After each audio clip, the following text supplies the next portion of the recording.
Good morning and welcome to episode 140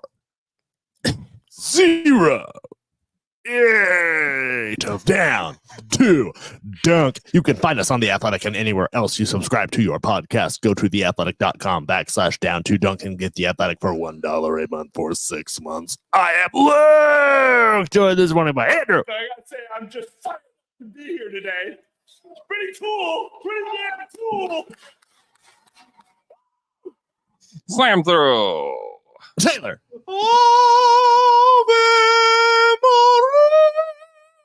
Slam through. And Alex. It's Al. It's Al. Hey, it's Al in the spooky troop today. Oh, man. Hey, the Thunder beat the Knicks 129 to 120 the other night. We did Hooray. They played, man. Hooray, we did it. They obviously got out rebounded by a ton, 40 to 27, but shot the ball well, ended up with more possessions because they just didn't turn the ball over. They had 4 turnovers, which is the lowest amount of any team. And 4 turnovers. Sounds season. like what I have for dessert. Yeah. Nice. You get the turnovers at Arby's? No, They're good. That's actually one of the better things at Arby's. that's not true. It's That's 100% one true. of the better Andrew? things at Arby's. It's not true. Oh, you were nodding your head. Yes. No, I was Damn. nodding my head at an Arby's fight. Yeah. Oh, okay. He was stoking the fire. Yes. Finally. Been trying to set this up for so long. Shea and Jada both had 36.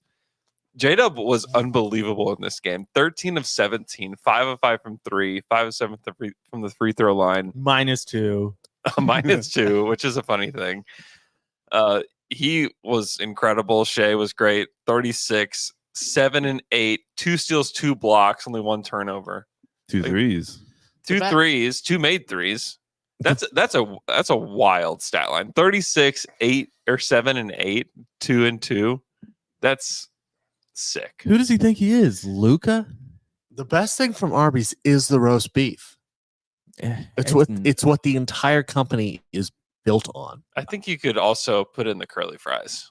Yeah, I would say Sure. curly fries. I would say both of those. I think Now they're having to branch out so much. I saw. I know. What's up? They're just They don't believe in their They roast don't. beef They're just doing anymore. burgers They're now, just out dude. there. They're Yeah, just they out are there doing trying things. burgers now. I Straight thought up burgers. I was at Target. I've had the burger. It's not good. I went to Target and I saw in like the frozen foods section. It The what? was frozen food section. the frozen food. Frozen food. And it was Arby's. Are you bringing Arby's. Invisalign? What's Arby's crinkle fries. Yeah, they sell those And I at was the like, store. but they're not what they're famous for. Why would they not make Yeah, them why would you curly? go out of your way? to Yeah. get crinkle Yeah. fries? Chet had 22, 5 and 1, 4 blocks, which I think should have been more. Dude, it felt like more. Like Every game. They took one away from him. They keep taking them away. They for sure took one. They said he had one the other night. He had. I watched him in front of me have more than 1 block. yeah. And they say he only had 1. I don't understand what's Like I happening. wasn't counting the blocks in the next game, but I looked at 4 and I my mind said, I had that feeling in my gut. Like Yeah. my body was telling me the truth. Are we Yeah, ready to call it a that's wrong. conspiracy? Well, it's just weird because there was always the conspiracy when Russ was here that there was home cooking for like a lot of his assists. Yeah. And so like, why can't we get any home cooking? We're getting anti-home cooking. Yeah. What is They're the, against what's, us. What's the opposite of home cooking? Home cooking. Arby's? Arby's. Delivery. I think it depends on if your mom's a good cook or not, though. We're getting Postmated. That's a great point. So right now we are getting home cooking. So but this is like but old it's- Rumble, new Rumble. Yeah, Yeah, this is but this mom is not good at home. This is cooking. definitely a new Rumble situation right now. Yeah, I can't explain it. It's annoying though because I feel like it's every single game. Yeah, and like for sure, Wimby did not have 7 blocks last night. He probably had 5, and then just like 2 that Cooking the they're- books. They're just they're just cooking for him. Someone's behind this. Cooking the books. Someone is They're cooking. trying to those get for him Rookie of the Year. Good luck. You think it's getting Did you called in by Silver? Did you see that Scoot said that he still wanted to win Rookie of the Year and he felt like it was still wide open? All right. Good luck. He's officially a bust in my mind now. What's the can't feeling say about that. Scoot in Portland? Oh, I mean, just imagine, like, if you were in that scenario, obviously you wouldn't be giving up. You would just be like, Right. everything's fine, not a big deal. Yeah. Takes rookie point He's guard. a rookie. He's a rookie point guard. Look at He's also a teenage rookie point guard. yeah. but he I'm has been just a better lately. teenage point guard, baby. Name the band. Ween. No, Yeah, it is. Is that it's not Ween. Yeah, it is. No, it's not. I promise it's not. It's Wheatus. Oh, it is Oh, Wheatus. Yeah. You're right. Wow, He's sorry. got your Got him. Yes. W bands mixed up, oh man. Sorry. Wheatus. Andrew, you Weezer. mentioned 4 turnovers. Yeah. Question for all the boys. Trivia question. Hey. In franchise history, how many times? I just covered it up because I feel like Taylor was staring at it. He's going to cheat. How many times have they had 4 or fewer turnovers in the entire history? In the history of the Thunder? In the history of the Thunder. Mm. Oh wow. I would say one other time. I would say. I would say once. I total. would say overall 4 times. once total. That was it. All right. So y'all went under. It was 6, Huh, I win. but 2 of them happened this season. Wow. I win. I forgot that the other game was the Sixers game Oh yeah. that I they win. lost. I win. And they I lost win. that Also game. 4 They turnovers. I won. shot the I ball won. so What do bad. I win? You did that win. game. What do I win? The thought- fewest though in franchise history was 2. 2. There was a game, a Russell Westbrook game, 2013 Russ, What? kind of early Wow. Russ. Interesting. Yeah, Only but that was 2 good, Russ. turnovers. Before he got injured. Well, that team was so Oh, that good. team was so good. That is team what was I'm So saying. he had a sick line in that game too. What was it? Say it. It's something like a line he said. What was it saying? Yeah, why did he say? Yeah, he yeah. said the funniest thing after that game. Do you guys remember? That's when he said next question to Barry. Yeah. I'm trying to think of like Russ said funny things, but it's always like Okay. mean funny things. I can actually get you the line because here it is. Oh, this was a game. Kobe. Oh, this was the Kobe, Dwight Howard, Steve Nash, Meta World Peace, and Earl Clark were the starters. For the Oh, Lakers shout that out night. Earl Clark. Shout out Earl Off Clark. the bench, Wow. Antoine Jameson, Jody Meek, Steve Blake, Chris Duhon, Robert Sacre. Dude, some Anton names. Jameson. There's some names. Some Russ put names. up 37, 10, 5 with 2 steals. He was 15 of 29 from the field. Wow. That Joker KD was 9 of 22 from the field. Wow. But Yeah, collectively, they had Joker. 2 turnovers. Wow. One was Wow. Russell Westbrook. The other, Ronnie Brewer. Oh, Shout out Ronnie Brewer. backwards headman. No, that's backward Corey ears, man. Brewer. Upside down ears. Did he have upside down ears? One of them did. Corey Brewer?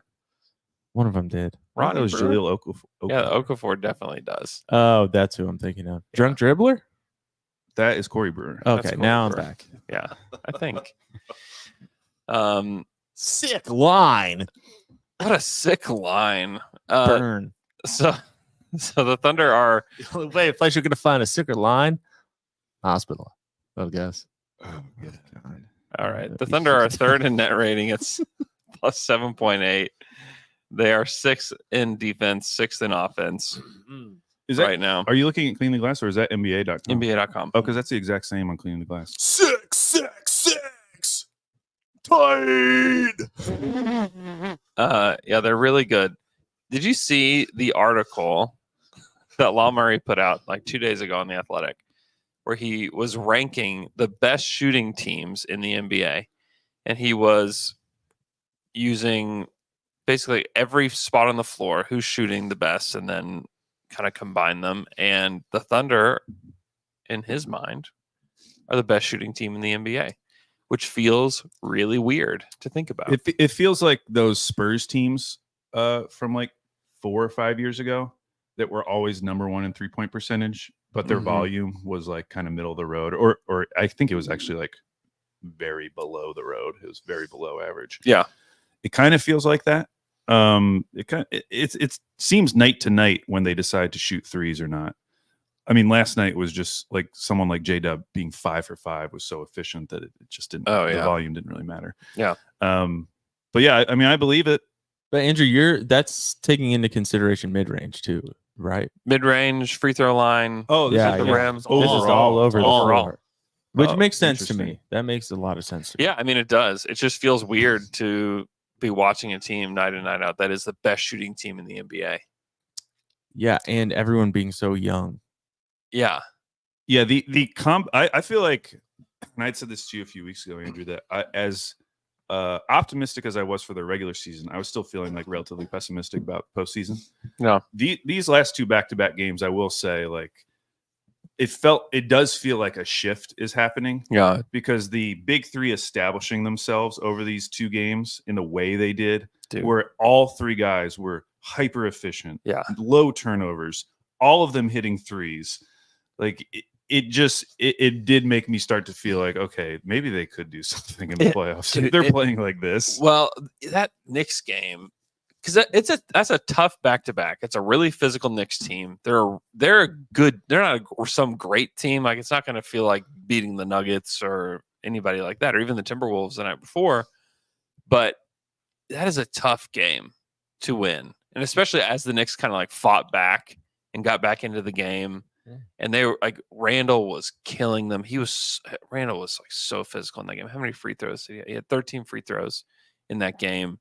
Was kind of bullying them to the hoop. He had 25, 9, and 2. You know, they out rebounded him like crazy. Hartenstein is just massive. He wasn't particularly good in that game, but he's just huge. Yeah, Freaking Chet blocked the mess out of his soul. Yeah, he did. He did. I just think that win like made me think, oh my gosh, like the Thunder they have a new big three, but I've never thought that this big three could ever reach the talent of the other big three, but they complement each other so much better. In that one particular play where it's the Chet block, Shea gets the rebound, and then passes to a trailing J-Dub who hits the three, and you're just like, whoa. Like, that felt like a moment. That Knicks game, the score was like pretty close the whole game. You know, like the Knicks were hanging in there basically the whole time. But when you were watching it, it felt like the Thunder were dominating that entire game the whole time. You know, Yeah, like that Knicks game specifically just had a different feeling about it for sure. Yeah, it felt like they could be back in control of it when they wanted to, whenever they wanted to. Yeah, and I think they kind of did do that. Yeah, you know, Shea would be like, "All right, give me the next 5 possessions," and would just go do something amazing. Yeah, Shea was unstoppable in that game. He was so good. And it is crazy to say that they could reach the heights, even of just like Katie and Russ. Yeah. Because they were so good together. And yet, even when they were so good, there were still a lot of moments where it did feel like my turn, your turn. Yeah. And I remember those plays where like they'd get a run out and Russ would just stop and hand the ball to KD. Yeah. And it was like, oh, this is great. they're working together. He assisted to KD. See, they love each other. With these guys, like I've never once thought in my head, it feels like my turn, your turn. Like they work within the offense so well. And that play that you just described is an example of that. But that's like the entire game. Like you never feel like a guy, especially over these last two games, isn't getting his shots, isn't getting his touches. Mm-hmm. Like the shot attempts are starting to even out or become what we thought they were eventually going to be. Yeah. Which is that these three guys are leading the team every single night in shot attempts. Yeah. Yeah. Shea with 23, Dub with 17, Chet with 14, and then nobody else had 10. Yeah, I think Dort would have been next at 9. Dort had 9. Yeah. Joe had 6. Kaysen had 6. Giddey only took 4. Like, I thought Giddey played 29 minutes in that game, plus 11, 7, 6, and 2 with 2 blocks. He played really well in that game and has played well the last 2 games, and it's been in a really diminished role. And it's been kind of working, and I think that he can start to get better within that role where he's just like a better facilitator and a better rebounder. And I think that's kind of going to be his place on this team if he wants to be a part of it. And I think like the last part, Alex, you and I talked about this, like it's going to be, some of it's going to be up to him. Like, is this the kind of role that you want in the NBA where you are a facilitator and a rebounder and an opportunistic scorer and just like somebody that gives like max effort all the time? Or do you want to run the show? Because like he's not running the show on this team. Shea has become such a good passer that like there's no question like who is the point guard. There's no question whatsoever as to who should have the ball in their hands. Like it needs to be Shea all the time when he's in the game. Plan A. Plan A. Back to plan A. But Giddey is starting to figure something out, at least for like this season and maybe next. Like I think that he could do that for them. To me, you start to wonder because now is this what he wants to do? Because now we're starting to get into the realm of like the Joe Ingles comparisons that Mhm. we used to have. Totally. that we immediately always Yeah. dismissed his first 2 years, but now like that is more of the type of role that he would be playing on this team. Yeah. God, if he could shoot threes though. Yeah, no, I mean Joe Ingles was 40% shooter, so it's Yeah. not a perfect comparison, but just someone in that type of like contributor role. Yeah, and he's Connector starting role. like, and teams are still like Hartenstein was like his defender at times, but he's starting to move. So, what was killing the Thunder when they would put their centers on him is when he wouldn't move on the perimeter. He'd just stand out there. And the Mhm. Rockets game was the worst one. It was like the example that you can turn to and say, "Holy smokes! Like this is not gonna work." But it's because he just kind of stood out there on the perimeter and just waited for the ball to eventually just get back to him. Because that's what it was going to happen because he was wide open and the ball is eventually going to make its way back to Giddey. And it always did. And it always looked so bad Mhm. because then he tried to create with like this space that he had and he's not really efficient with any of the space, shooting in any of that space. But now he's like moving around. He's like moving to the dunker spot. He's setting screens. He's making plays from the middle of the floor. And teams can't exploit him as much. Yeah, you don't see him turning down shots. Yeah. Like because he's not even getting in the position to Yeah, be able to turn them down. Exactly. They're putting him in position to succeed, which is limited shots right now, Yeah, I mean And, that's like, his lowest of his career. passing and rebounding. That Knicks game. Yeah, 4, and he made 3 of them. I mean, the Giddey situation is a little complicated, but to me, it's still just like honestly doesn't matter that much because you have the big 3 and they're like establishing themselves as like here, like they're here and they're Mhm. here today. And it's wild because I mean, Shea, he's an MVP candidate. He's a top 5 player in the league. He's been incredible. But the other 2 are in their first year and their second year in the league. And they're like already here. That's where it does feel like that first iteration of the Thunder where it's like, KD had a few years under his belt, but then it was like Russ year 2, Harden year 1. You're like, okay, like they're already good. Yeah, the fact that you have this level of clarity this early, Yeah. I think is really helpful for future team building. Oh yeah. Because they probably are always expected that, or maybe they were thinking a big 4 and like we're somehow going to meld this perfectly. We're all 4 guys. Yeah. But it has started to feel like those 3 guys have just separated themselves, established like a tier within this roster. And for Mhm. them to be doing it this early in the process, I think is going to make every decision they make going forward so much easier. Yeah. Because it's not just like, oh, we have our guy in Russ. Now we just got to figure out how to work on Russ. It's like, no, now we have 3 guys who we are like locked in on, and we just have to fit around them. And they all play different positions. Yeah. They all play positions like that are coveted in the NBA. And now you just really need to find like really good role players to fit around them. And they already have some of those guys on the team already. I think Dort has been amazing this year. Isaiah Joe has been really good. Kenrich Williams is a really good role player. I think Kaysen Wallace is. I think Wiggins is a guy that could be around for a while. Like they have guys already, but also they have all the picks. And this is where the having all the picks makes things a little bit like, oh my gosh, like what is possible? And it's not that like they can go trade for a superstar, but they can actually probably trade for if they like, hey, this guy, whoever it is like the perfect role player for us. They're in position to overpay for whoever that is and to go get them. And if it's on like a mediocre team, they could just be like, hey, we'll give you 3 first rounders for this guy that you guys maybe don't think is like the future of your team or is like not exactly helping you all that much, but we believe could help us a ton. And like no one else would ever give 3 first rounders for just like a role player, but the Thunder could and Mhm. overpay, and it wouldn't be that big of a deal to them. When do you think they should do that? Like, do you think they should do that right now? Or I'm still of like the belief that like you take this team for the most part to the playoffs and you just see how they perform. Because like the truth is also that like you may have a vast majority of those guys on your squad now, and you just may not know it. And so like you have to get to the playoffs. I think they'll make some kind of small move. Well, and they're in toward a the end of the position to season, just but- watch and wait the rest, like to see what the rest of the league is doing too. Yeah. That's the only thing that makes me hesitant about that position, because that is the same position that led us to the Perk trade, which ended up being a move for the moment and not for the next 5 years. I think if we get to the playoffs and we put so much into whatever, like let's say they lose in the first round, they lose in like 7 to some team.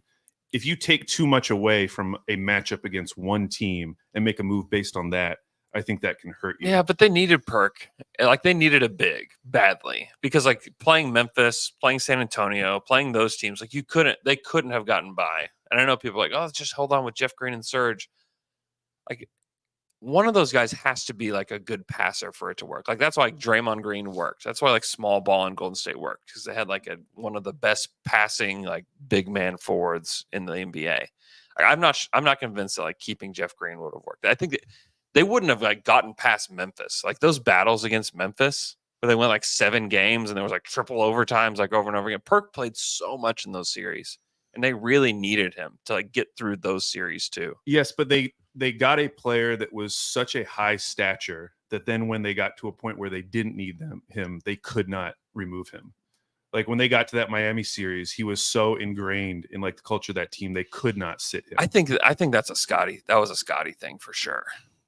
That was a Scotty problem that I don't think Mark would necessarily have the same problem. You know what I mean? Yeah. That was totally Scotty. Also, Perk was a one skill type of player. Yeah. You know, it's like Which was taking the first shot of the game. which was passing the ball to Russell Westbrook at the start of the game underneath his legs. Yeah. That was his one skill. That was his skill. But and so they're not gonna like trade for a one skill type of player to solve one problem. You know, I think if they trade for a role player, there are so many players that are multi-skilled now. Yeah. And now you can trade for those guys. I mean, they're all over the place. That's like what an NBA player is now. Mhm. You know, you're not really getting time in the NBA anymore for having one skill. Yeah, and that's so true. And also, we know the Thunder probably would not want to acquire a one skill type of player. Right. That's what I'm saying. They're not even going if to they- trade for a guy like that. Yeah, I mean they'll barely consider drafting a Mhm. guy that's just one skill. You know, even if it's great. Like we know, I think we can feel pretty confident like heading into this next draft. Like one, they're not going to draft a project. Like I feel pretty confident that they're not going to draft some project player to like build up in the background. Like I just don't think you have like the resources to do that now. So no more Pokus. No more Pokus. And then I don't think they'll draft somebody who can't shoot, and like that I just don't think they'll draft anybody that can't shoot, which is like a relief. Yeah. You know? Yeah. So I mean, I think they're in a really good position right now to be able to accomplish a lot in the future. And they can overpay for guys, you know, at this point and get the guy that they want. And, you know, hopefully there's not like some Tyson Chandler trade moment that happens, you know, that you get the rug pulled out from under us. But I mean, this team is really, really good. And I also kind of want to see what they can do with this team. Mm-hmm. What does this team do in the playoffs? Because I think depending on matchups, they could be amazing. Like they could be really good because they just have gotten so much better as the season has gone on. Like they're so much better now than they were at the beginning of the season, where it was like, man, they don't really quite know how to use Chet. Like they're figuring it out. Well, and Chet's figuring it out too. Now we're seeing now we're seeing Chet play a team the second time Mm-hmm. and how he adjusts. And we've seen that a couple times now, especially in that Timberwolves game. Mm-hmm. That first one was rough for Chet. He had a really hard time. Yeah. In this one, it was a totally different game, Mhm. totally different way of playing.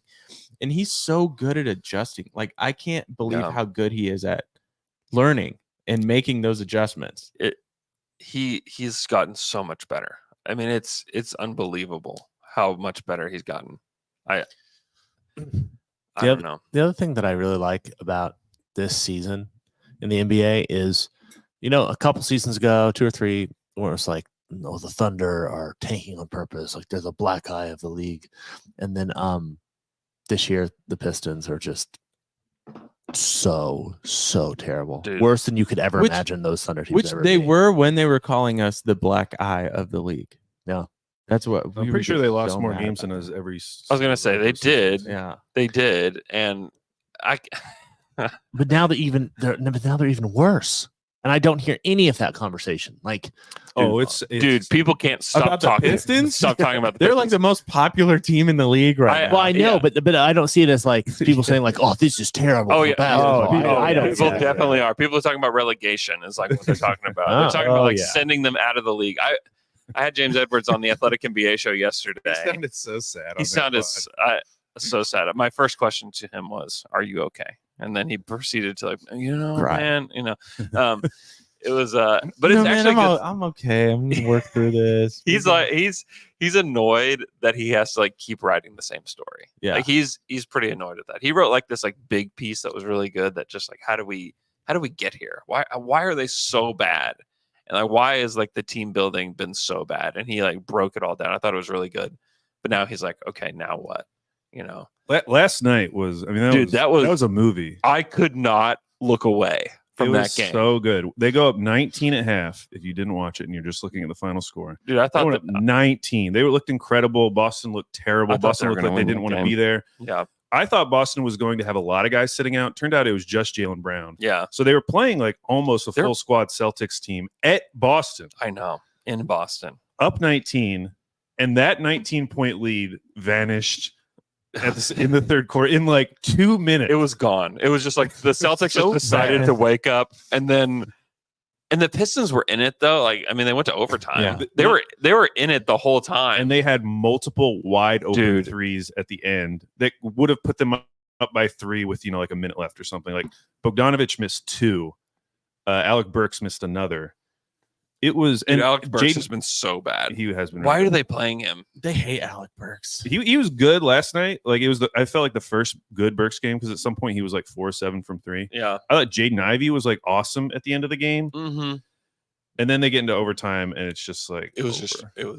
Porzingis was awesome in that overtime. Yeah, they had no one to guard him. Yeah, it was so brutal. It was so much worse than just like getting blown out or something because you just have all this hope now. I couldn't imagine watching that game. I was just thinking, I can't imagine being a fan of this team and experiencing this game because it felt like the type of game like, okay, this is the sort of game you break the streak with, Yeah. where it's like Mhm. a close game, a game you're not expected to win. Sure, let's go to overtime. Like this would be an amazing story for Yeah. them to break it this way, but then to lose that type of game It's amazing. and you're back at like square one, and now you're having to play the Raptors. That's going to be their next test, and their bench is so bad. Like Jalen Duren was a minus in that game. Bogdanovich was a slight minus, but all of their like big negative guys were off the bench. Killian Hayes was terrible Dude, in that game, and he only played 10 minutes, but he was terrible. They in need those 10 Monte minutes. Morris back and Did to you just like see- not have Killian. I playing saw a at all. clip of Scalabrini actually laughing at Killian Hayes on the broadcast. Scala is Like what is he doing? And he was laughing, and they were talking about how bad he is. He had a stretch that was like one of the worst stretches I've seen, where I think he took like a floater or he took like some mid-range shot, and then he had a terrible defensive play. He was awful. And yeah, Alec Burks ended up, so he was 4-7 from 3 at one time. He finished 4 of 12 from Yeah. 3. So he missed his last 5 threes, which Yeah. were all killer. he reverted back. Did you see one of Cade's quotes after the game? He said, "I think it shows that we're on the same level of all these teams that we're playing against." Sure. This is about the pros of a close game with Boston. They're literally in the same league. There's no team that I've ever came across in the NBA where I just felt like I was going into a slaughterhouse. I've never felt like that in my life after losing 28 straight games. Well, that's Man. good that you don't think that. Did you see Monty Williams' quote? He said, "We were so close." And he said, "We're not so close to winning one game. We're so close to winning a lot of games." Bro, what is he talking about? He continues, and this is, if we were Pistons fans, this would be the thing we'd be screaming about. He continues to play all bench lineups. He continues to throw out lineups that are Isaiah Livers, Asar Thompson, James Wiseman, Killian Hayes, Alec Burks. Again and again and again. And James Edwards tweeted about it like, yeah, we've asked him about it, and he says he'll stop doing it. But he keeps doing it. I'm gonna stop. I'm gonna stop. I promise. Just one more. There's one more. I can quit anytime I want. Yeah, it's brutal. And I'm gonna Azar is just like sitting on the bench. And I know he's like not played well, and even like defensively has not played super well. Like he seems to have like really lost confidence. Bro, it's amazing how much he's regressed. It's really he was sad. Like, now this is purely in fantasy terms, but he was like a top 50 fantasy player in the league. Yeah, through the first because of like all the rebounds, the blocks, the steals. I mean, he was almost had putting a up crazy stocks. Yeah, it was like Stocks. Steals and blocks. it was like a foregone conclusion that he was going to get a 5x5 this season. Yes, I feel like he almost did. He almost did. Yes, there was a game that he almost did it, and it was like he's gonna have one, if not multiple, this season. Like he's gonna be like this amazing player. And now Kevin Knox plays over him. Kevin Knox. He was like Asar was like the third rookie when people were talking about they best were. rookies. Yes. Yeah. Yeah, it's brutal. And now he's playing 12 minutes, putting up 2 and 3. Hell yeah. What happened? And they play tonight. Who they play? Uh-oh. No, they don't. No, I was they going to say they have Oh. a back-to-back. Jeez. I thought they had a back-to-back because people were like, play Cade 48 minutes. He can rest. They must play on Saturday. Let's see. Yeah, they play Saturday at home against the Raptors. Wow. And the Raptors would be on the second night of a back-to-back. They play the Celtics tonight. You think that every team that is playing the Pistons has to be like, we cannot lose. Yeah, definitely. We cannot be can't- the ones that lose to these We guys. can't be the team. Yeah, that's the only speech you need to give before going out there. It's like, hey guys, listen, the team's lost 27 games now. Like, don't be the team that ends That's the streak. all you have to say. That's all you have to say. Yeah. And then you just go out and you play. And Yeah. So they beat the 26 loss record. Yeah. So now they get to beat the fake record, which I don't believe in, but it's 28, which was over 2 seasons. But then you can't do that. they are 1 loss away from tying the longest consecutive loss streak in all the 4 major sports. Yeah, I saw that. Which was 29 by the 1942-45 Chicago Cardinals. Oh, Don't what even- a team. Don't even know what Oh. sport that is. Rusty Chicago Cardinals. Rusty. Is that MLB? Were the Cardinals originally Chicago? So that's pretty cool. Yeah, I'm if it's over into 2 that. seasons, they would have already beaten it. Yeah, The 28th, though, because they did lose their last game of the season last year. If we're going to count over Well, 2 but they seasons. won games at the beginning of this year. Oh yeah, that's right. Yeah, they were they were 2-1 when they came into Oklahoma City. And I sat down with James Edwards and we were eating dinner, and he was like, "You know what? I know what it feels like to cover a bad team. That's not what this is. Oh. That's not what this is." Man. And I wish I could go if I had a time machine. Did you know? No. I wish I could go back in time now and say, yeah, you're covering the worst basketball team of Yeah. all time. That would have been so cocky to say. In 2 the and moment. Dude, What if you had been right? That would have felt kind of good. He'd Also wanna still fight you. mean. I think about it all the time because it was the first of the 27 losses. I guess 28 losses Yeah. now. It was the very first one. It was that Thunder game. And I think about it all the time, sitting down with him and like talking about how like, oh, this team is actually pretty good, and like, are they gonna make the play in? And So they didn't win it all in November, and they're about to. I mean, if they lose today, they won't win it all in December, right? Or do they play on the New Year's Eve? I think yeah, they have one more game in December against Toronto, which is one of like Toronto's not good, so they could lose to Toronto, or they could lose. No, you're right. Yeah, That's right. Yeah, never mind. Yeah, Toronto's not good, so they could lose to Toronto. Yeah. Yeah, man. Toronto's 12-18. Like all these teams that are like not very good are all just being blanketed by the Pistons. Yeah. Like no one else gets coverage for being bad right now because it's just like Yeah. the Pistons are just taking all of it. Even like the Spurs, who have been horrific this year, and the Hornets have been awful, and the Wizards have been Wizards. awful. No, but nobody cares about those other teams because They're the not Pistons, must watch. Yeah, they're not must see TV as a bad team. They're not about to break the record of the 1945 Chicago Cardinals, who I'm learning were an NFL team. Oh, interesting. They were derisively known as the Carpets. Oh. Oh no. Carpets. Chicago Garbage. So the Thunder play the Nuggets tonight in Denver. They are currently 1 game back of the Nuggets in the West standings. So the Thunder sit at 3rd. The Nuggets are at 2nd. Are the Nuggets still on a winning streak, or did they? They've won 6 in a row. Okay, so that means they've won every game since they played the Thunder last. Yeah. But Aaron Gordon is out because he was attacked by a dog. Dude, Oh which yeah, sounded what's up crazy. with That story it sounded bad. it sounds really bad. Oh, On it, 22, 21 stitches in his face and hand. Oh, Guys, have you guys seen my dad? You've seen my dad. He has Yeah. a mustache. Yeah. He's always had a mustache. Yeah. You know why he has a mustache? Dog bite. Got bit by a dog when he was in college. Bit through his lip. So he has Wow. a crazy scar here. So he grew a mustache, and he's always had a mustache. So, Wow. So don't be surprised if Aaron Gordon comes back With a mustache. mustache. Wow. Wolf, Wolf, Bark, Bark. Mm-hmm. I'll say it. Bad dog. Oh, come on. We don't know the full Luke. story. There's some people that say, was it even a dog? What? Oh, Is What that even else? the real story? oh, really? Oh, Think like a maybe, possum, Maybe, think maybe? this is like a cat Wait, situation. what is that animal that they show like pictures of in like Texas? late at night? Liger. You're talking about a liger. No, not a liger. Oh. In my head, I was about to say capybara, but those are like Are the you talking about sweetest the? animals. You talking about the jackalope? No, it's not jack. Oh, you're talking about the giant rodent. Which one are No, you that's talking a about? capybara. Tell us. Oh. Tell us Yeah. what does it Yeah, look give us like? a description. Platypus? It's Anything. almost like a coyote, but it's more mysterious. than Oh, a the coyote. chupacabra. Chupacabra. Chupacabra. Yeah, there Yeah. it is. Anyways, hey, I did want to bring up something about the game.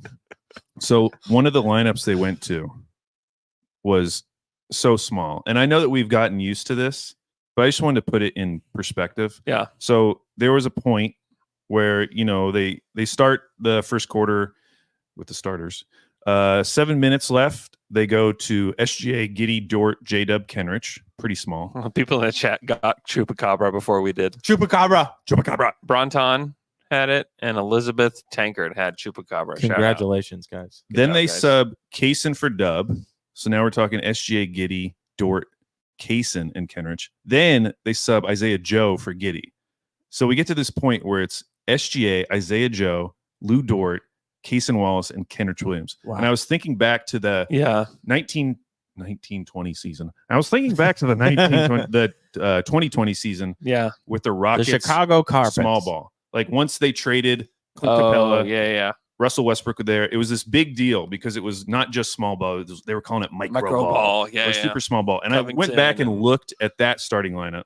So that was Russ, Robert Covington, James Harden, Daniel House, and PJ Tucker.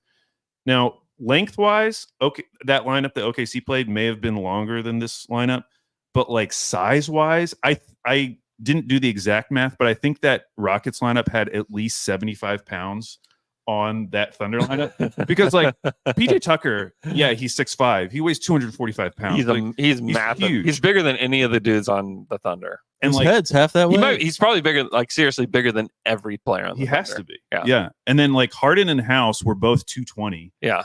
So you look at, I mean, we have multiple guys who are under 200 pounds in that lineup, like Joe, Kaysen, and SGA. Mm-hmm. That really was a very small lineup, and that felt completely normal in the moment. Like no one's talking about the Thunder really throwing out like these like crazy small lineups. Yeah. Like people will talk about them going small, but I just want to put in perspective like how small they are going. Yeah. Like they are so light Yeah. on the court. Yeah. And are still able to play because that was still when like Julius Randle was still in the game. Mm-hmm. Oh, I know. And they've been doing it. I mean, they did it against the Timberwolves too. Where it's like, yeah, we just don't care. Yeah. Like, we don't care how big the guys are that you throw out there. We are more skilled. We are going to make better decisions than you. And the thing that's changed since the beginning of the season is that they are playing so much more physical. Like in order to play those lineups, like the guys have to get after it. Isaiah Joe, I think, has been awesome as far as like getting to rebounds, like really fighting. And if you don't do that, like you can't play those lineups. But because they're doing it, I think they absolutely can. There were about 200 jokes I wanted to make during your speech. I held back all. 200. Yes. 200. You're a genius. Wow.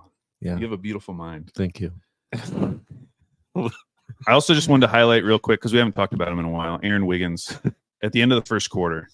He passes to Shea, stays in the dunker spot, gets an easy layup. Shea passes back to him. Then he helps Kenrich on they were doubling Julius Randle. Kenrich gets the steal. He picks it up, hits a trailing Isaiah Joe for 3. Yeah. Then on the very next play, he blocks Julius Randle, which leads to a transition layup for Case and Wallace. Wiggins is just awesome. Wiggs is great. He's great. I think he could be a guy that sticks around for a long time. Because one, I don't think like his extension will be anything massive. Crazy, yeah. And I just think he's good. Like I just think he's a good player. I think he's a helpful, winning type of player. And they have been extremely healthy. I think we would feel differently about this team if there was just like one injury. Because even though it feels like we're deep, I mean, Mark played, we were talking about it, 12 guys by the first possession of the second quarter. I do think there are a few of these guys who aren't the big names, where if they were out for an extended period, we would start to see the limits of some of the depth on the Thunder. Yeah. And maybe that would be helpful for like understanding what this team needs going forward. Yeah, like missing Isaiah Joe, I think would be a big one.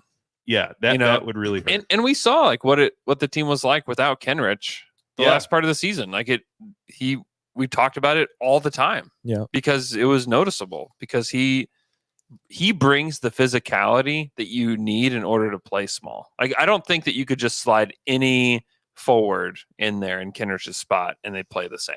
Like I think that his mentality, like you could see it right now with Ousmane Dieng over Kenrich. Like if that was happening, they could not run these small ball units. They just could not do it.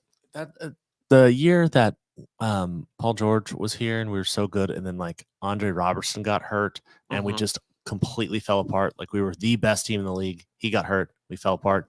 That's why I think like we shouldn't waste a full healthy roster.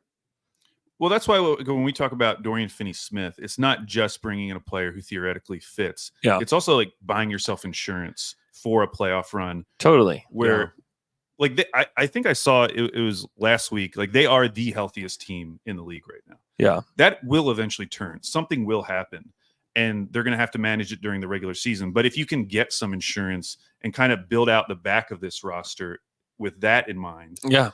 Where you're not getting to the playoffs and like all of a sudden we see Poku minutes or Ousmane Dieng minutes. Because if we do get to that point, that will be very scary, and we won't really learn a lot either. Yeah, Poku minutes might have dried up. Like he doesn't dress anymore. Poku. Poor Poku. I also think like Royce O'Neal could be somebody that's gotten a little bit easier because he's expiring. He's naked. Poku. He's not dressing. He's not dressing. He's not dressed. It's gotten really bad. He's on a dressing strike. They're talking about Royce O'Neal for a second. I was like, what? I think Royce O'Neal would be awesome on this team because he's a pretty good like secondary ball handler and a good passer, and he's a pretty good shooter. He can defend guys that are bigger than him. Like I think he would fit this team so well, so well. I mean that would be a guy that I think that could be had. I don't know. I mean, you'd probably have to pay at least 2 or 3 first to get Dorian Finney-Smith, like maybe 3, because I don't know if they even want to trade him. Is the thing, because they're pretty good. He plays a ton for them. He's locked up. He's locked up on a like outrageously good contract. Like, you'd have to overpay to get him. But for Royce O'Neal, like he's expiring. It's whatever. And if you're the Thunder, like you don't need him to stick around to like continue what you're doing, but like he would be nice to have off the bench, especially not only for like injury insurance, but also if what'd I say? Alex pulled up a board game on his computer. He's playing a game. Oh, it's like, did I say something questionable? Yeah, you might want to edit that out. Yeah, we got to edit this out. I think, but we get to the playoffs. Not all of these guys are going to be good in the playoffs. Like some of these young guys are not going to be able to step up and play the role that we want them to in the playoffs. Like we don't know that Casey Wallace is like definitely going to be a good guy in the playoffs. We just don't know. So it's nice to have insurance there with guys that we know can play, at least for this season. And then I think we can trust Kaysen moving forward. John, Alex, don't go into it. Don't go into it. All right, let's take a quick break. When we come back, we'll get into some other questions that we have.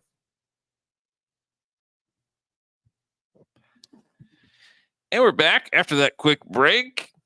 It's time for some Jimmy. John's factoid bigger in mystery.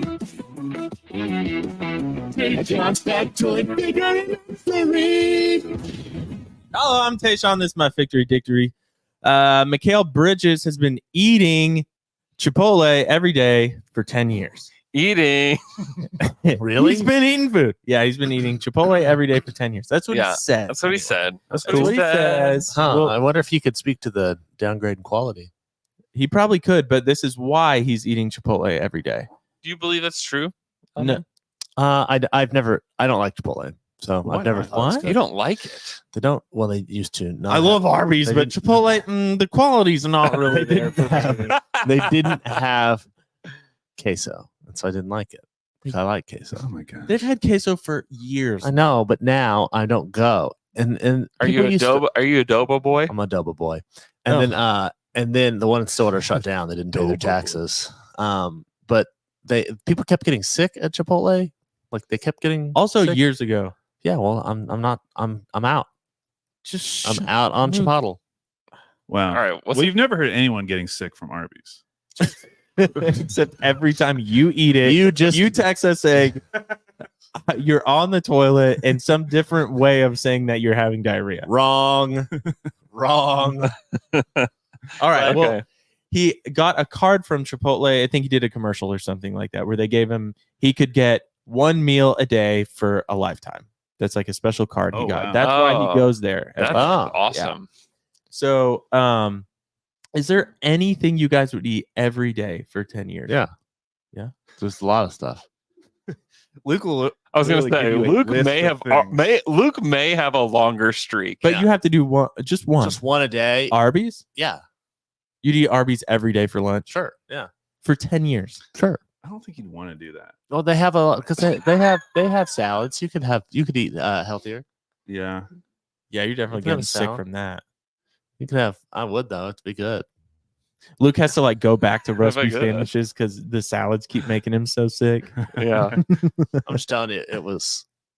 Arby's is good. Man. I But could yeah, I eat- could do that. Like Chick-fil-A, I could do that too. Chick-fil-A would be Taco Bell, I could Chick-fil-A would do. be pretty easy. So there's a lot of things I Taco Bell. could do, but I wouldn't want to do them after a certain period of time. Like, Yeah. I would not want to eat Chick-fil-A every single 10 day. years is a long We time. really did start to explore the menu, kind of find new things. You know. But that's what's going to end up happening is I'm going to end up eating salads at Chick-fil-A. Yeah. And why don't I would do flour chow. Yeah, I but would it's eat their free. salads every day. But there's a Chick-fil-A's free, and this is correct. They're all but free. flour So is chow, flour anything chow can be big. So is flour free. chow. You can eat like the most expensive steakhouse if you want to, which also I think would be a bad idea. Yeah, terrible idea. I do that too. I do whatever it is. I do Chinese food. One, I'd want it to be somewhere like pretty convenient. Mm. Yeah, You know, like somewhere like pretty close to my house. that would, especially if you have to do it. You have to do it And you every have to day you have to do for whatever a it is. decade. Yeah. You want it to be something that's pretty convenient. So you Yeah. don't want to be like, oh, I want mahogany downtown. Mhm. Like that wouldn't be very But convenient. you can get it delivered. Like Chinese food, Ooh. it's just Ooh, delivered. every you're time. changing the Mahogany game delivered here. every day to your house. Just Yeah. mahogany. Just You- Postmates you like it. get to know like whoever like the delivery driver is for the, They your don't even mahogany answer your every call. day. They just see the number and they hang They're up. just like, yeah, immediately they're and right, they all send it. Andrew's calling again. Send it. Mahogany. I mean, I would probably go that route with like something like really nice from like some really nice restaurant. It was like Mhm. every single day. Chipotle is actually a really good one, I think, because you can switch it up.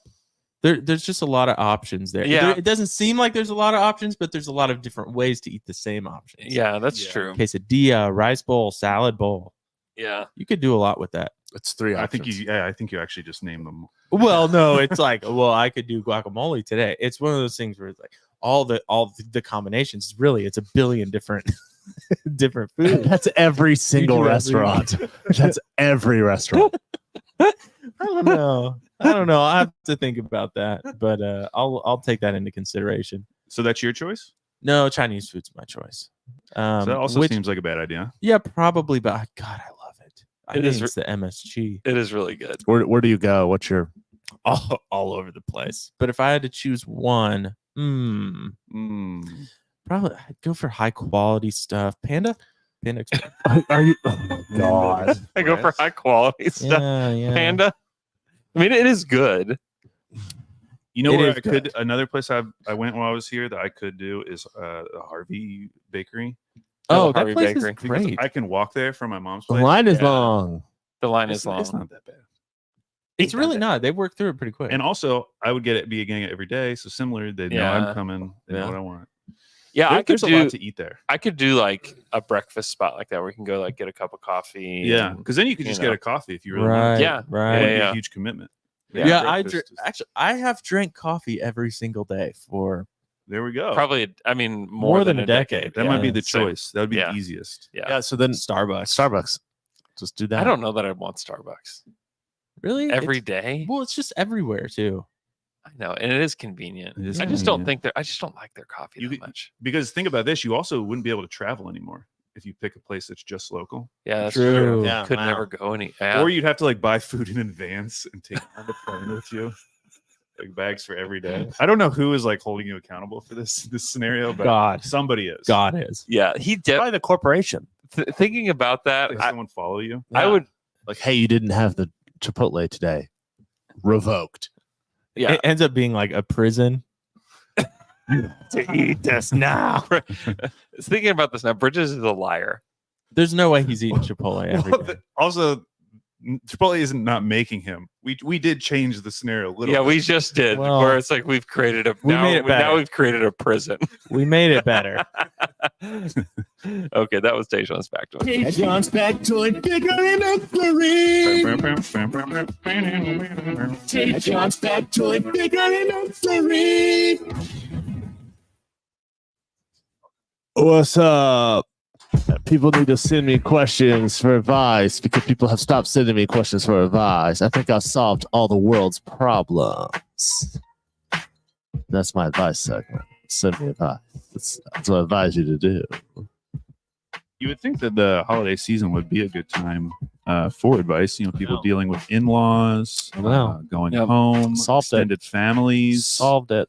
Girlfriends. Solved it. girlfriends. Yeah, first Chris. Ooh, Solved it. Here's one. Here's one. If you're a person and you got a significant other, it's your first Christmas together.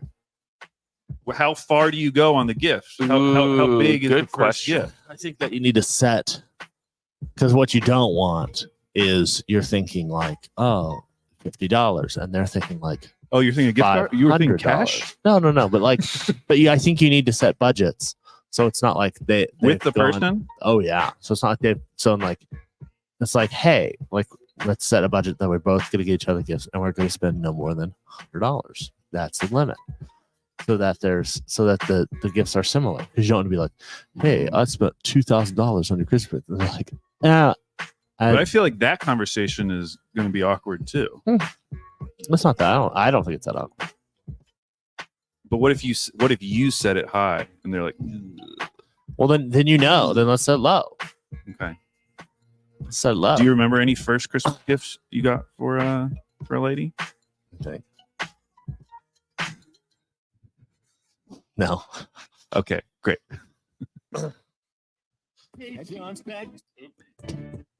Hey, Twitter questions. You got questions and you ask them on Twitter. Now we answer them for you. This is Twitter questions. Let's get down to it. Jimmy, Our first Twitter question comes from @Gunnison_, who wants to know, can you rank the players are Pop-Tarts? I think he means as Pop-Tarts. What's your favorite Pop-Tart? S'mores? Brown no, brown chance. sugar. Brown sugar for cinnamon. sure. S'mores. I can't believe that s'mores is your favorite. Why do you not like s'mores? That's like the choice of a 5-year-old. That's It's what a just not 5-year-old very would good. say. Well, yeah, but Pop-Tarts are the choice of a 5-year-old. Not the brown sugar. Not the brown They're sugar. elevated. They're good. They're adult food. That's the Shay. That's the Shay. So where do you guys And my rank? think opinion, and my opinion s'mores- stops there because it's the only kind of Pop-Tart. I like. Where do you rank s'mores? I think I would give Mark unfrosted brown sugar. Yeah, I actually like unfrosted I do brown sugar too. a lot. That's probably my favorite one. Where do you rank s'mores? I mean, way down. Way down. Way down. By the way, Luke, you since you do love Pop Tarts, did you see the Pop Tart bowl? Did you see what they did? He With came the out of a big toaster No, he went into the toaster at the end of the game and died. and died. Became Pop-Tarts. And then they ate him. Yeah. It was very cool. It's kind of a Christ allegory. It is. I wish they would do those. That's the only part of bowl season that I really like when they have goofy Yeah. sponsors It's- and they it's great. lean into it. That one was really good. So I mean, I would go Chet as frosted blueberry, which I think is good. I would go frosted cherry is better than s'mores. you would have You s'mores would over have- those. No, I would not have s'mores over those. You would have those over s'mores. Yes, S'mores? definitely. Even the classic strawberry, definitely over s'mores. Wow. Definitely. What about frosted wildlicious wild berry Pop-Tart? That's below s'mores for sure. That's too much. That's too much. I think these what go up to the top if you would. Yeah. These are the newest flavors. Maybe this could be one of them is Apple Jacks flavor, It doesn't taste like apple. frosted banana bread. Mm, I don't know. that's not for me. Frosted chocolate chip pancake Pop Tart. I'm out seeing on that this. they have one. They have an Eggo frosted maple flavored Pop Tart. Yeah, I saw that. What is that? I probably wouldn't try. But what about Snickerdoodle? That sounds good. I would go Snickerdoodle for sure. Would be it. I would do that. And I think it's is it frosted or unfrosted? It looks it's frosted for sure. Frosted. Yeah, I would even go Snickerdoodle. I haven't even had it. I would go that over s'mores. When was the last time you had a Pop-Tart? It's within the last year for sure. it's been a long time since I've had a I had them a Pop-Tart. lot when I lived in New York. I'd walk to work. I'd go to the man on the corner. Yeah. and buy a Pop-Tart. I'd eat it on the I way would- to work, and then I'd save it, and the next day have the next Pop-Tart. Wow, that's actually Wow, really impressive. very Yeah. resourceful. In my head, it's a guy like with a food cart, but he just sells Pop-Tarts. prepackaged Pop-Tarts. It's the guy on the corner. the guy in like the bigger thing, and he had a bunch of stuff. Wow. Yeah. I would eat Pop Tarts like every day in high school. I would go buy them from the vending machine and eat them every day in high school. Wow, you should just bought the box. It's probably way cheaper. It would have been way cheaper for sure. Way cheaper. And you- I brought a toaster to my history class senior year Really? and popped the pot and put the Pop Tarts in. Not stinky. This will sound crazy to you. I've had a lot of Pop Tarts in my life. Never once have eaten one that's actually toasted. Yeah, Seriously? I don't toast them ever. I've only Dude, eaten that's- dry. Yeah, I'm Dude, dry too. You can open up a whole new world You like them because wet? they are. I do. What? Yeah, I guess it is in dry versus wet. I but- I do like them just without being toasted. They Yeah. are good, not toasted, but some of them it takes them up a notch. Do you know if they've ever done But s'mores, you'd think it would take up a notch, and it does You would think. and it doesn't. I think it does. S'mores, I No. would not eat untoasted. dry? I would not eat them dry. Have they ever made one without filling? Just I don't the think like so. cardboard stuff? Just a pop. Because I would eat that as well. You would. Yeah, I love like You just like crust. yeah, I love pie crust. Would Like, you just eat pie Really? I crust? would eat pie crust nonstop. We should get I think together it's so good. with when I have the Wow. s'mores because I rip off the edges. You Oh, can and have- I can have your. You Yeah, can you have ever- his edges. We should do that. we We should. should We get should get- together the next time you have a Yeah. Pop Tart. I'll do that, and you can have the edges. That and, way, that way you know for sure that Luke has touched every square inch of everything that you're eating. no, wrong, because I use a knife sometimes. Seriously? Wait, why? Cut off. Why? Are you Why do serious? you bother I have, doing this? Because I don't like it. But if you take a big enough bite, you get everything. Dude, I actually love the crust bites. I'm not a crust guy, so I cut it off. The crust is what is it? Is that a quarter of an inch? It's about half. No, it's about a third of an inch. But yeah, you can have some. I'll cut it with a knife. You're a child. So you get s'mores, I Pop think- Tarts, and you're peeling off the edges. Yeah, you're a just like the baby. s'mores. You're a S'more- baby. S'mores is the Davis Bertons. Come on. Hey, that's nice. You can come No. in, hit a few shots. Yeah, It's good. It's good every once in a while, but like it would not be my regular diet of Pop Tart. It's number one. Number one. It's not really on. Hey, I have to leave. Are you guys Mr. Night? That's it. Me and Andrew can keep doing. I know, but are you Mr. Night Peeve? I want to know. Oh yeah, I already told Andrew this, but I went to Ishans. Oh yeah. Yeah, how was it? It was great. I went on a party bus. Party bus or limo? Party bus. Nice. Paris limousine. Shout Uh-huh, out. uh-huh. Shout out Edgar. Shout Uh-huh, out uh-huh. He Edgar. turned 78 Nice. the day before, and we bought him so much chicken. Oh yeah. He was, I think he was pumped. Mm. I got there, and I'm on a little bit of like I'm trying to eat a little bit cleaner for real reasons, and so I can't eat fried food right now. Well, then there's nothing to eat there. That's not true. They have roast beef sandwiches. Okay. And so she's going around taking everyone's order, and I say I want a roast beef sandwich, and she was like, "What?" Like she looked at me and she said, "What?" What? in the most like derogatory way. What? What? And then she's like, "Have you had our chicken?" And I was like, "Yes, I'll have a little bit, but I just wanted to get something else." She made me feel like the biggest loser, and it was just so weird because like I've never felt shame for ordering red meat. Shame. Like most of my Wow. life, Yeah. because there was a period in my life where I didn't eat any red meat, and I always felt like sometimes weird at like a steak place or something where you're like the guy ordering the shrimp or whatever it is. And now it was the roles had reversed, and she made me feel just like a complete loser. And then they didn't bring it out with everyone. So then I had to ask for it. Where's my beef? Where's the roast beef? Where's my roast beefy? Where's the beef? I just felt like a loser. I actually ended up having some of the chicken, so I should have just shut up and just eaten the chicken. Just have a lot of pickles, man. Yeah, the thing is, I can't tell the difference between the sweet and the dill just by looking at them. And sweet pickles I think they're the most disgusting food in the world. Wow. Whereas I love dill pickles. You just never know with the kind of pickle you like. A bread and Bread and something butter? pickle? Bread and butter Bread and- pickles are Ugh. terrible. I hate those. They're so They're bad. so gross. I can't believe people like those. Oh yeah. And They don't taste like bread or butter. no, That's true. Why do they call them that? spicy pickles? Too spicy. Was it? Oh no, it was olives that were always like the last thing in your fridge. Yeah. Oh yeah. Yeah. Oh yeah. Oh yeah. I mean, are you miffed? No, I'm not. I'm just looking forward to 2024. You know, next year. You got big New Year's Eve plans? New Year's Eve plans? No, No. but excited for 2024. Do you have big New Year's Eve plans? New Year's Eve? No. I have a Mm. child. I have a child. Oh, Taking my children. you to gonna the- keep to him the up Thunder till game. midnight? Oh, against the Nets. Yeah. Very You cool. gonna keep him up till midnight? Probably not. No. No. Wake up! In fact, we have friends that are doing a party on New Year's Eve at noon, where they're like, this is a New Year's Eve party for people that aren't going to stay And up. do you do a countdown to noon? I don't know. I've never been to one like this before. Oh, You gotta do it. I think it will be some kind of I countdown. could take my baby to that. I like. Yeah. A huge thing that I was all about in like college was fake countdowns for New Year's.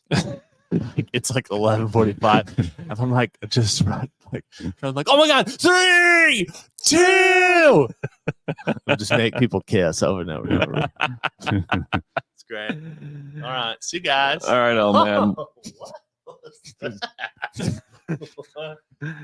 Wait, hold on. There's people keep pointing to your laptop. I can't see a thing that's happening, and it just I'm just showing them a bunch of stuff that we can't talk about, unfortunately. All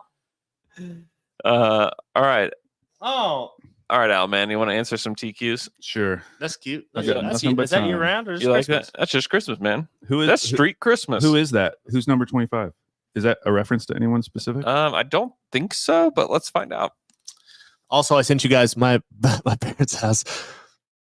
We have Carl Malone ornament. Yeah, Yeah.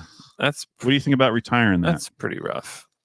I just don't have the heart. I do like the other ones. You also had Larry Bird Uh-huh. ornament. You had Jason Kidd Uh-huh. ornament. We have Shaq ornament. I didn't say Shaq that. ornament. And Kobe Ornament. ornament. That- And then the postman. I'm the postman. and the postman. Mamada Diakite. Rob Edwards. These are guys who once wore the number 25. Hartenstein. I think that's Hartenstein. Okay. I'll say that. Hartenstein. Or Wesley Wundu. Kevin Gelle. Oh, yeah. Fiandu Wow. Cabangele. There's a lot of bad players who wore 25. There are. McDermott might be the best one. Trey Murphy. Trey Murphy's 25. How Neto. Yeah, Trey Murphy's 25. That might be the best one. Kendrick Nunn. Remember Kendrick Nunn was so good his rookie season? He was so good his rookie season. Yeah, people loved him. Ben Simmons, 25. Huh. Okay, let me pull up some Twitter questions and we can fire through some. This one comes from at ant_e_freeze. I've heard wings such as Dorian Finney-Smith as potential trade targets from Andrew K. Schlecht and crew. Isn't interior size and rebounding more of a pressing need? Why not somebody like Andre Drummond? So listen, if you could get someone who brought the things that Dorian Finney-Smith does and also had size, Yeah, that'd be great. that'd be awesome. But that is a really expensive player. Like if Yeah. Dorian Finney-Smith was 6'10" and did everything that Dorian Finney-Smith does, He would not be making 13 million He would for not. sure right now. someone like Drummond just does not fit what the Thunder are doing. Yeah, he is the kind of the definition of a plotting center at this point in his definitely. career. Definitely. And I think that if you're going to bring in a big man, he still needs to do a lot of the Thunder things. That's why Jay Will was drafted. Yeah, for And so sure. I think when you're starting to think of size, look to Jay Will. Whoever you're going to target needs to do some of the things that Jay Will does. Willing to take threes, a good and willing passer, and then bringing all those other big man qualities. Yeah. And ideally they can shoot. Ideally, they do everything. Ideally they'd just be awesome. What is the thing you're most willing to give up? Because obviously the perfect player, they exist, but they're very hard to attain. Yeah. So if I gave you shooting, defense, passing ability, Mm-hmm. what are some other things? I think at this point, they don't have to be the best passer. They need to understand how to play within a system, the Thunder system for sure. But you don't have to be the best passer. Isaiah Joe's not the best passer, but he knows how to be a playmaker of sorts within the offense. You can't be a ball stopper. You can't be a ball stopper. You cannot be a non-shooter.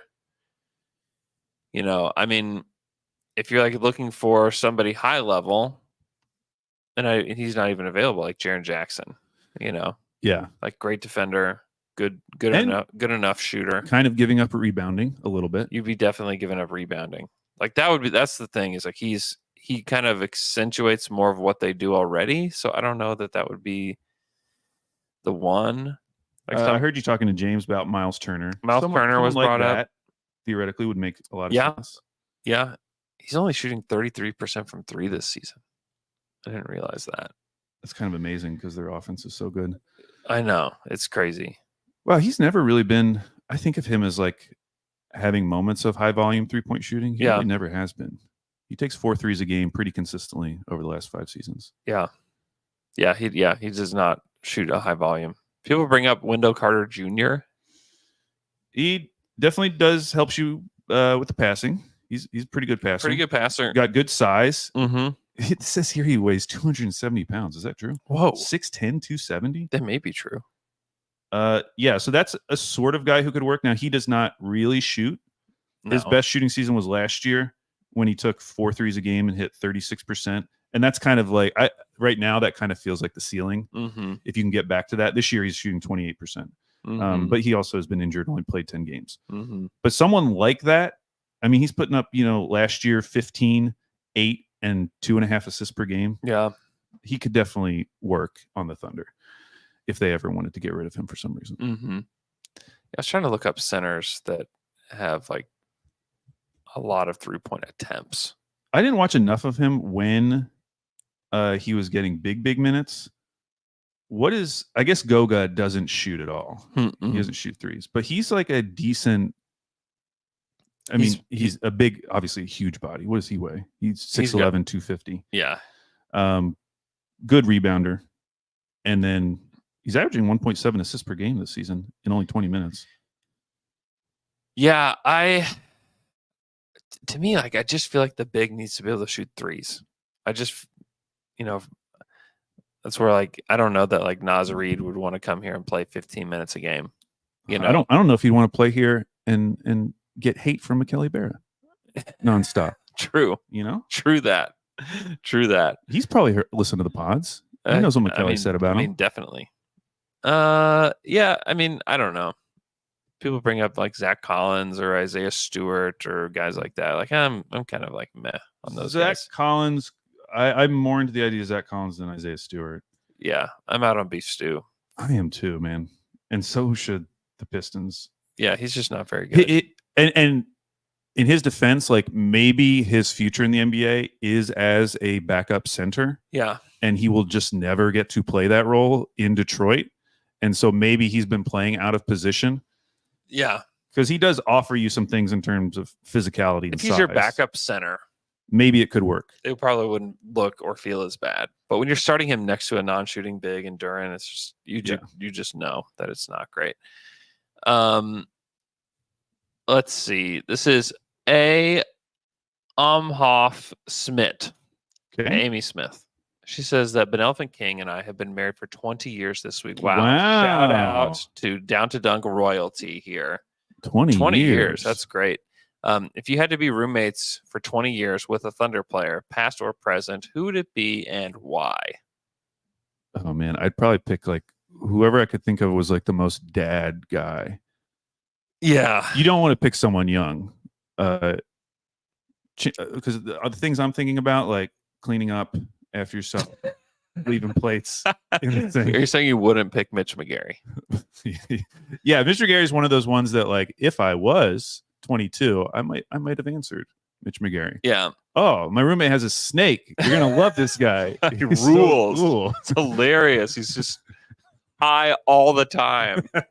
I'd probably pick someone like Royale Ivy. Like, I'm just trying to think of the oldest guys. I would say could think of. Kenrich might be the one. Kenrich is one. He's awesome, and he's like super down to earth, and he has a family, and he's like, I mean, he's great. Like he's incredible. Yeah, that's the other thing you'd have to think about if they already have like they have kids. Like there's probably the kids are going to be there as well. Yeah, yeah. Which now that I have a kid, that could work out. Yeah, it could be good. Could be good. Could be good. You also think about, can I have the richest roommate ever? That would be cool and as well. It might be pretty cool. Like anytime you're getting Postmates, yeah, add me on. Yeah. Add me on. Maybe you can just like mooch a few meals off of them. You could definitely mooch meals. If you live with Shay, he'd buy you so many meals. That'd be so nice. So maybe the answer is Shay now. I think Shay would be a good roommate. That's Probably. Yeah. I mean, I think you could pick most anybody on this roster and feel pretty good. Past, though, I mean, Mike Muscala comes to mind. I love Mike. Man, that dude's awesome. I know that like the off-court persona of Russ is like very positive. Yeah. I would be so intimidated. Dude, I'd be horrified to live with Russ. To live in the same house as Westbrook. I know that he's like a great guy. Everyone says he's a wonderful teammate. I would be terrified. Dude, there'd be no way. There would be no way. Zach Bobernick says Nick Collison or Steven Adams. Yes. Steven Adams might be the one because he's like rich enough. Like he's very rich. But he's also extremely frugal. And I don't think he would ever buy you a meal. It's true. I also just looking at his wardrobe. Yeah. Am I confident he's loading the dishwasher? I don't know. I don't know if I can say that 100% confidence. I remember I lived with two guys in college, and when we got to the final day, we realized that we hadn't emptied our dishwasher in 6 months. Yeah. And in the most college guy move ever, we just emptied the dishwasher into trash bags, took it across the street, and threw everything in the dumpster. We just didn't want to deal with anything. We didn't want to deal with the plates. I'm not dealing with that. That was my college experience, just taking the path of least resistance at every point. Oh, that's awesome. Zach Bobernick in the chat brings up Jakob Poeltl. I mean, look at what he did to the Raptors in many ways. Like they were better with him after they got him, but now it feels like they are stuck once again, because when you have a non-shooting center like that, like there's just only so much you can do. Yeah.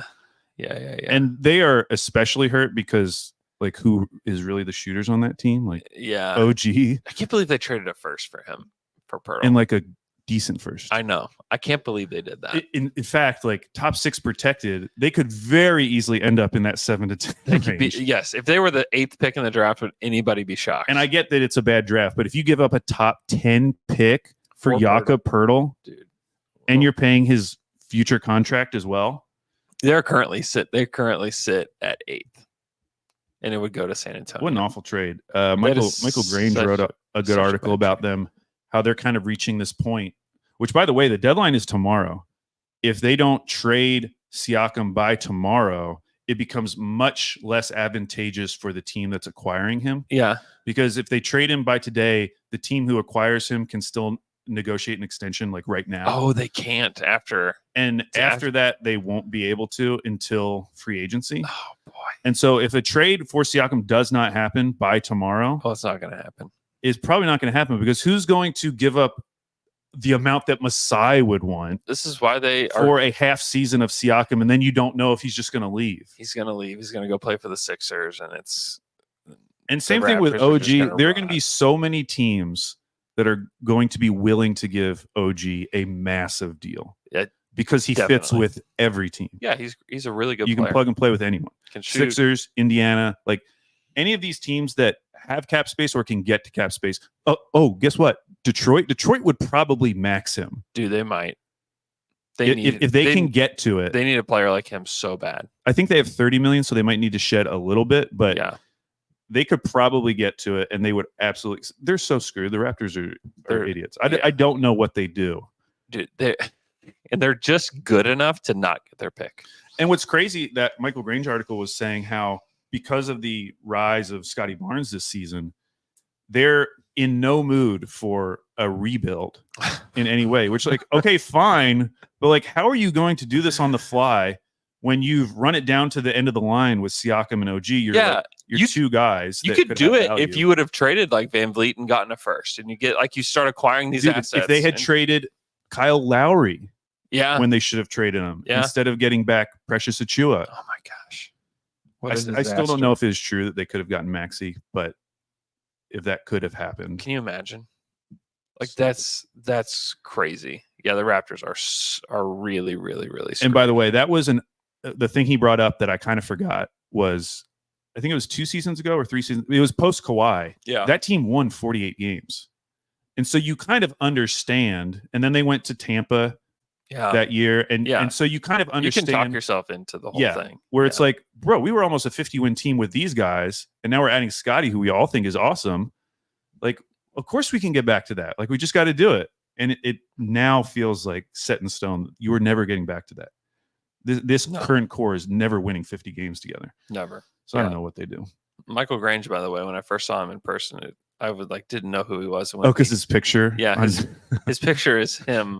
it's with, probably like- during COVID, right? Yeah, it looks like a COVID picture, like full beard, like hair's a mess. And then when you see him in person, like he's like this, like very like well kept, like clean shaven, like regular looking dude. Let's see.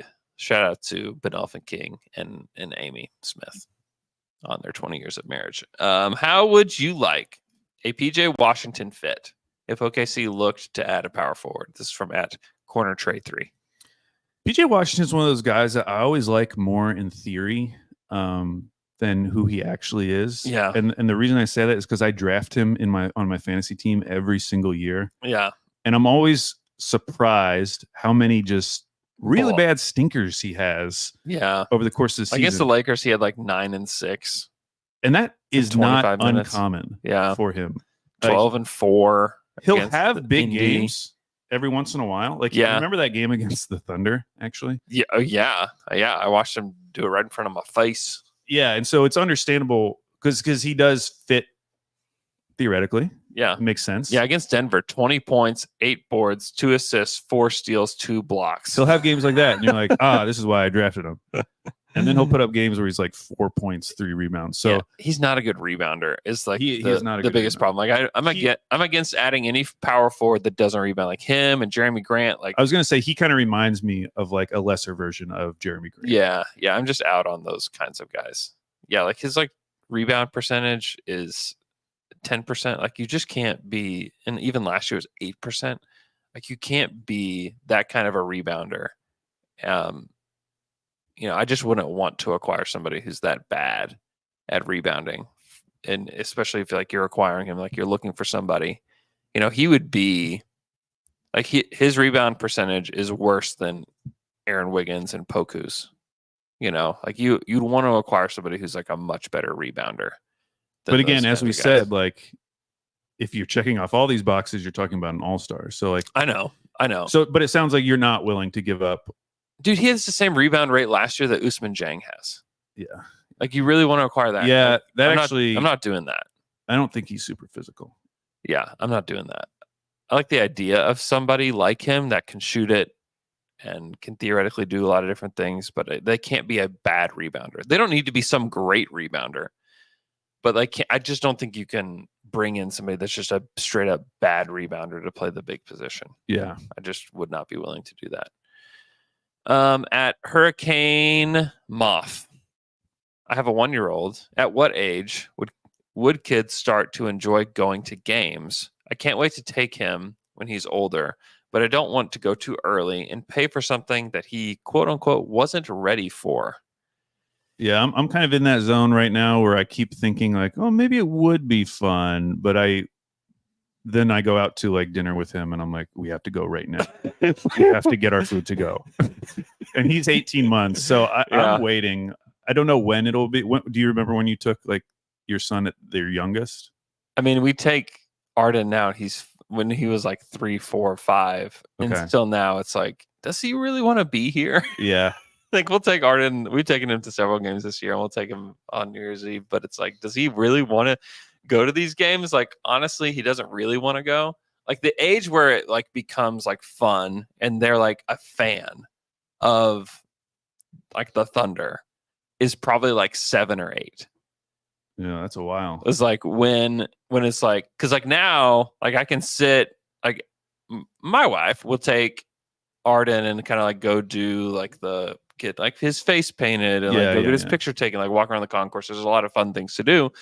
Well, like I'll sit there with my 2 older sons and like they're like locked in. Yeah. And they love it now. And it's like really fun to watch a game with them at the arena. But Arden is still like a little bit, he's like on the cusp of getting there, but he's definitely not there yet.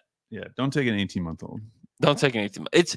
It's fun in that like having like the experience of like doing all the things on the concourse and then like being at the game. Like it can be fun, but if you're thinking like the fun is sitting and watching the game, then you're not there until they're probably like 7. Yeah, if your plan is wanting to enjoy the game, do not take them. If you want to go for an experience for them, where it's like, oh, they saw Rumble and they did this and they did that and we got our picture taken and everything, like, yeah, like you can take them when they're like 3 or 4.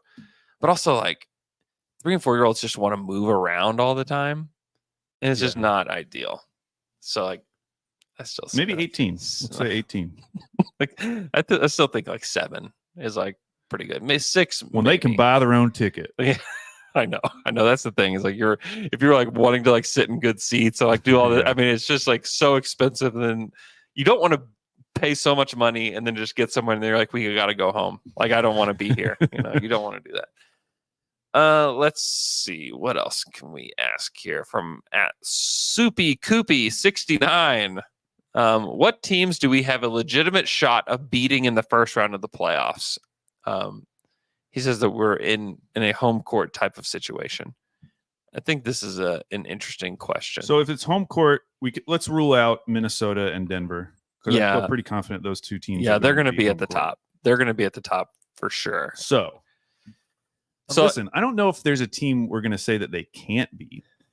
No, no. I don't think. I think there would be teams they would lose to in a scenario like this, but I don't think there's a team that they just cannot beat this team. Like I said, like if they're in a 4, the team that might be the most scared of, just because they haven't beat this team in years, is the Sacramento Kings. Yeah, and now they had the playoff experience from last year. Yeah, we saw them take the Warriors to 7 games. They could easily be in a 4 or 5 matchup with the Kings, and they can play well against small teams. Yeah. So that would kind of scare me. The Clippers is interesting because I was actually listening to a Clippers pod and they brought up OKC as a bad matchup for them. Yeah.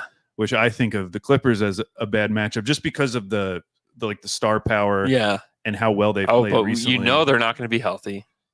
Yeah, when that's we the get to the thing. playoffs, and Chet owned Zubats, owned him He did. in that game. And it's like I don't fear them. The Mavericks, their defense is too bad. Yeah, I mean, I think that could be a good series. But I might even favor the Thunder. Yeah, I think I would too. New Orleans. New Orleans, like, they got to figure out their 3-point shooting because there's scenarios where I think the Thunder could just outshoot them. I know. Isn't that wild to even just say that though? Like Yeah. it just feels weird to say it. The Lakers. Lakers is scary. Lakers is probably the second scariest team to me. We've talked about them playing against teams with size. For some reason, the Lakers are the one team where it feels like the size actually matters. Yeah. So yeah, I would not be thrilled about that. On the other hand, like, we've seen that Lakers team outside of the game they played against the Thunder I know. recently I know. look like a very mediocre NBA team. I know. They did this. They did it last year. I think just like LeBron in the playoffs it's a different beast. Yeah, Austin Reeves would be taking 15 free throws a game in that series. We would be miserable. We don't want that. Houston, I would feel good. I would feel too good about it. I know where like they would somehow get to game 7 and you're like, what is happening? Yeah. I would feel too confident about a Houston series. Phoenix, I would actually feel pretty good about. I understand, like, I'm saying, like, let's even say they're healthy. I just think there's something off with that team. Yeah. And I think if the depth issues are already showing up in the regular season, Yeah. what is that going to look like in the playoffs? You know, if like Beal has to sit out a game in the playoffs, anything happens with that team, they are so top heavy. I know. They're arguably one of the most top heavy teams we have seen Yeah. in recent NBA history. Oh, easily. And that is a series where I really think the depth of the Thunder could overwhelm them. They may not even make the playoffs or the play-in. I know they're a half game up on the Warriors. Who would you pick? So that, like, we have Golden State, who's on the outside looking in now. I don't think Memphis will have a shot. They're going to fight for it. I don't know that they'll get there because they're still a long ways back. They're 5 games back right now. Yeah, the 10 seed. Yeah, they're 5 games back. It's going to be tough to get there. It's possible. I mean, they looked really bad last night, but you know they could do it. They could do it. But who do you think is going to be on the outside looking in the play-in situation with basically Golden State, Phoenix, Houston, the Grizzlies are probably like the only teams that I would like give a fair shake at. At this point, I think I would probably go Houston. Yeah, I think so too. I still think like Houston, they've not been as good lately. They had an awesome start to the season. They have totally legit wins, like them beating Denver 3 times. Yeah. Super impressive. Yeah. I just think over the course of the season, them making that big of a jump from last season is still asking a lot. They're 15-14 right now. Have lost 2 in a row, 5-5 in their last 10. Mm-hmm. Like, if Phoenix and Golden State were just normal, they would probably already be in the 11th spot. So I think they are the easiest team to see falling out. Yeah. You just keep feeling like, okay, eventually a team with KD and Booker or a team with Steph is going to figure it out enough. They're going to get it together at some point. And the thing for Golden State is they have moves to make if they want to. Yeah. Like, they have their future picks. Mm-hmm. They have some young guys who some people like they could do something. Yeah. And if they traded for like a Siakam, that would help a lot. And that would change the complexion of that team. Yeah. That would be. And if they can keep Pods is good. Yeah, he's really good. He's pretty good. I don't know about any of the other young guys. I know that's the thing. If you could trade, and it would feel like a pretty good deal for Toronto too. I don't know if you give up both Kuminga and Moody, but let's say Kuminga, Moody, and a first. That already feels like too much for Siakam, unless they like already know what the extension is going to be and like they're. Yeah, but even like I would do that. I would 100% do that if I'm Golden State. Yeah. I don't know that I love the deal for the Raptors, but like it's getting way more than just nothing. The crazy thing is though, like, and I don't know if I mentioned this when we did the marketing trades, but you're trading for 2 guys who are eligible for extension immediately. I know, which that is kind of annoying. Yeah, what do you even pay Kuminga? Because he's going to demand a ton. He's going to demand a ton. Yeah. And then like, what do you like? How do you even? I don't know. I wouldn't pay. He is like a theoretical Raptors player, just like size for position. He doesn't really shoot. Doesn't shoot. Yeah, he's hyper athletic. He looks like he's definitely a Raptor. He was never a Warrior. He was always a Raptor. Yeah. Whereas Moses Moody makes a lot of sense with Scotty Barnes long term. Yeah. I mean, I think I would do that deal today for both teams. Maybe they should. What if we're predicting it happens by tomorrow? It's about to. Wouldn't that be amazing? Shams gonna break the trade. Please, Shams. All right. Long FriPod, hour and a half FriPod. Hope you guys can take this into the long weekend. I don't think McKellar and I will have a show for you on Monday. We may do the Tuesday, Wednesday back to back down to dunks again next week. So this should get you through. Just it's a long pod. Hope you guys have an awesome weekend, and we will talk to you guys again on Tuesday.